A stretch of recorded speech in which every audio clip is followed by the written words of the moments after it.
guys, Prowl 1701 here, and today we're going to be reviewing part 1 of a Patreon voted video, Delta and the Bannermen. Now, the Patreon / YouTube member vote was actually a selection of stories that are less than stellar in classic Doctor Who, either by reputation or by my own personal opinion, stories that just weren't considered the best, let us say. And Delta and the Bannermen was, of course, one of those options, and it is the one that won. So I decided to rewatch it. And right off the bat, I did have one really piece of good news right as I was starting the episode, is that I had forgotten it's a 3-parter. For some reason in my mind, I was thinking it was a 4-parter. So immediately I'm like, I've only got to watch 3 episodes of this. I mean, not enough to cheer me up from the fact I'm watching Delta and the Bannermen, but it was still nice to realize that it wasn't going to be 4 episodes of it I had to go through. Now, I was sitting here thinking to myself, okay, I've got to try to approach this with an open mind, with new eyes. Maybe it'll be better the second time around. It's still not doing much for me. Like, there are things I like, and there are things I don't like.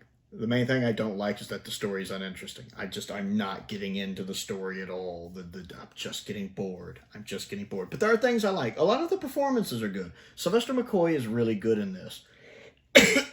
He is a lot calmer, more reserved, paying attention to what's going on. He's noticing little things, like when he sees the ship landing and he's at the Tardis door, and a lot of his performance I like. I like when he's at the dance, when he already knows who the alien woman is, or at least has an idea. I do love the bit when he runs into Ray and she's kind of crying and he's comforting her, and you can tell he doesn't quite know what to do. Even Chess Master McCoy, Doctor, doesn't quite know what to do about an emotional girl. Because the doctor's not quite good at dealing with that kind of stuff, let's just be honest. So I love the fact that even this Doctor, the Chess Master Machiavellian Doctor, doesn't know what to do there. That look on McCoy's face when he's like, there. He's almost like Sheldon from Big Bang Theory. There. And that I love. That's hilarious. Just the way McCoy does that. It's very little. It's very subtle, but I love it. I like the character of Ray. I like the actress playing her a lot. I really like her as a character. I know she was a potential future companion, and I think she would have made a good companion. I mean, I'm glad we got Ace, of course, but I think she would have made a good companion. I do like her a lot. The villain is really good. The Bannerman leader, I like him. I seem to recall liking him overall in the story. He's really good in part 1. He's nice and evil and menacing. There's a little bit of over, I don't want to say even over the top, but a little bit of into that, I don't want to say camp either, but there's a little bit into that humorousness to him, kind of like Chase in the Seeds of Doom. It's not bad. It's not campy or silly or farcical. It's just a little over the top, which makes it great. I really, really like his performance in this. Bertram, is that his name? The guy who kind of runs the place they're at, the little camp, Shangri-La or whatever. I like Bertram. Bertram's just awesome. I love me some Bertram. He's awesome. The guy playing him is just so energetic. I want to be that energetic when I'm that age. I want to be that energetic now, because he's just full of energy going around. I just love his character and the way the actor is playing him. Again, being an American, I don't really catch a lot of the stunt casting. I understand it was a big deal having Ken Dodd in the episode. I don't know who Ken Dodd was. Same thing with having Gabby Hayes. I've heard the name, but I'm not familiar with him. Ken Dodd's character I like, because he's very much being the showman with the outfit. Yes, you're here. It's majestic. Get ready for the cruise. Even though it's interesting because you kind of get this idea from that opening scene that this little cruise company might not be as good as they promote themselves to be. I mean, they've had 10 billion customers, but maybe that was more in their heyday and they've gone down a little since then.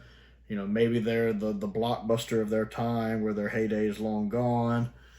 And you catch that in little asides, like when the driver, Charlie, like bangs the bus and you see Ken Don kind of like, he has this look on his face like, don't do that. It's those little nuances in his performance and the fact he's kind of overselling it like a showman that makes me think maybe this cruise isn't all it's cracked up to be. I do enjoy that. That's a good performance.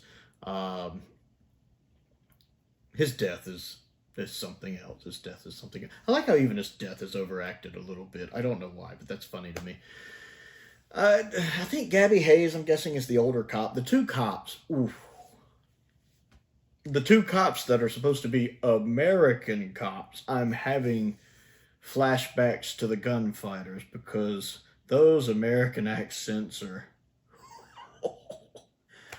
I was listening to Gabby Hayes and I'm like, is he supposed to be like from New York or that area? And then it dawned on me he's wearing a Yankees hat. So I'm like, so he's supposed to kind of have that accent like this. You know, New York. Not quite that thick, but it's definitely there in his tone. Okay, he's supposed to be the New York Yankee one. And the other one looks like kind of dressed like a good old boy in the South in the 1950s. And he's got that southern drawl, which is way overdone. Trust me, I'm from the South. I have that southern drawl. It's not like that. So they both come across as a bit stereotypical. It's not like unwatchable, and I'm sure to British people it's not a big of a deal, but as an American, I can watch it and be like... Also, they feel like they don't even need to be in this story. At least going off part one, they don't look like they need to be there. I get they're supposed to take care of the satellite, but it just feels like stuff that could have been cut. The satellite getting stuck in the grill is hilarious. Yeah, the opening scene is all right with the woman, the alien woman, fighting with the army soldier men, which look like the little toy army soldiers you had as a kid, even though they look slightly melted.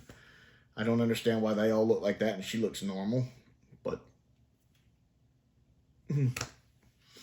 her acting is fine. Her performance is fine. Also, the boy Billy that likes her, his acting's fine. Like I said, it hasn't gone into weird territory with that other than the little baby thing hatching at the end. The cliffhanger was also fine. Nothing to write home about, but fine. The music, I mean, the 50s tunes were all right. I didn't really mind them that much. I actually enjoyed the little dance scene.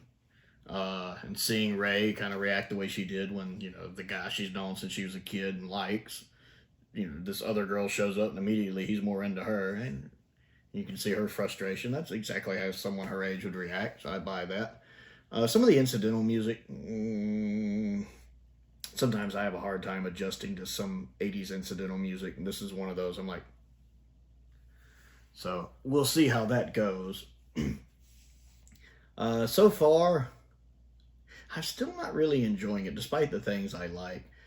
Like, I'm never losing notice of the fact that I'm not watching this episode because I want to watch this episode. I'm watching this episode because people voted on me to watch this episode. Like, I'm never enjoying the episode. I'm more resigned to the fact that I'm watching this episode, if that makes sense. I don't know why Bobby loves this episode as much as he does. One of the guys on the Doctor Who merchandise forum, Bobby, he loves Delta and the Bannermen, and I don't get it. It's still not all bad. Like I said, it's got some neat things going for it. Also, for some reason, location filming, when they switched to that 1-inch Type C film, and when, of course, they started doing all the location filming post season 22, just looks weird to me. Something about location filming, and even location on 2-inch quad tape, to me, looks better than the 1-inch Type C. To me, and I get 1-inch Type C is supposed to look slightly better, but for some reason it never does to me. When I'm looking at some of the location scenes, it's like when you're watching a YouTube video and you're trying to watch it in 720p or 1080p, but your internet is crapping out on you and it's only showing up at like 360 or 480p, and you're sitting there going, you know what I mean. It looks like that because, of course, videotape is standard definition, so it probably is just like 480p. And so I'm looking at it going,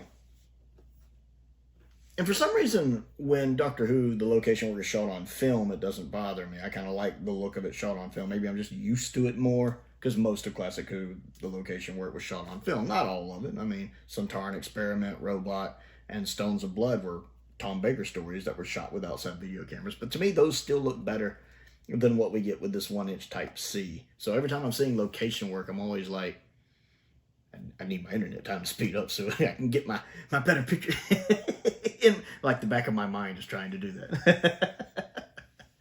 Yeah, it's got some things I like, and it hasn't gone completely off the rails yet, but it's just, this is never going to be one of those stories where I'm like, have you seen Delta and the Bannermen? Oh, you got to go check that out. It's going to blow your mind. It's never going to be this one. It's just never going to be this one. So I want to know what you think of part 1 of Delta and the Bannermen. So comment down below and let me know. Don't forget to click the like button as well. And don't forget to click the subscribe button. Also, if you would like to vote on stories that I will be rewatching, my YouTube memberships are available, and a link to my Patreon is down in the description, because I try to do at least once a month, at least that's what I'm trying to get in the habit of doing, where my patrons vote on something I'll watch. And I'll give them a few choices, and they can pick that one I watch, and that's the one I watch. So if you want to get in on that, that's down there. I do want to give a shout out to some of my top tier patrons, Stephen Crane, Colin Coney, and Finn Perkins. I appreciate their support, as I do the support of all of my patrons. I also want to give a shout out to the Flyattractor, who did upgrade his tier recently. He went from the $5 tier to the $10 tier. So I very much appreciate that. He's been a huge supporter of the channel and has sent several things in the mailbox. He's the one that always has the packages that are a challenge to get into. That's Flyattractor. He trusts the Postal Service about as much as I do. Most importantly, though, thank you for watching.